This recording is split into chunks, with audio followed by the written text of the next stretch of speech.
It's not just a vacuum that we're going door to door selling. Yeah, this is a large Exactly. investment for these homeowners. Like, I just think that for the amount of dollars that these homeowners are putting into it, like actually doing it right, like measuring twice, cutting once, right? Like Yeah. measure it correctly the first time, make sure you get the right information, make all the right decisions, and then do the proper installation and make it correct for that specific homeowner.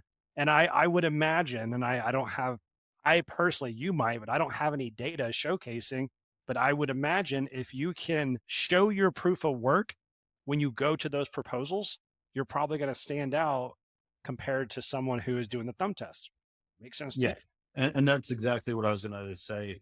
Yeah. As far as the benefit for the homeowner, for the front end of the solar industry is prove it. Awesome. We got some great technology out there with LiDAR, with satellite imagery, and all this other stuff. But if it's not up to date, if it's not current, and you're not putting in the right information as far as the ethics of your sales team and the advocates for the customer, Yep. then you're going to be misrepresenting what the homeowner gets. I think as a homeowner, you also, it needs to be an industry standard that you require these certain steps before you agree to an installation. Like it's one of those things, back in the day, I mean, before like Carfax and Kelly Blue Book came around, there wasn't really much of a checking and balancing in place, right? But now it's just expected. Every dealership you go to, you get a Carfax, or you go through Kelly Blue Book and you check your pricing. That this should just be an expected thing.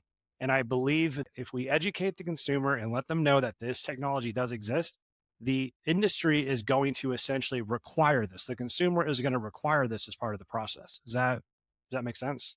Yeah. And the reason being is because there are so many times where the property owner, the homeowner, the business owner goes out there and gets burnt by roofer number one or solar company number two. And that pain point in the industry catches up to Yeah. eventually. And the industry is going to the homeowners, the property owners are going to go, hey, I get what you're saying looks really great, but prove it because we've seen all of these problems so far, and we want to make sure that what you're saying is actually going to be accurate and what is installed.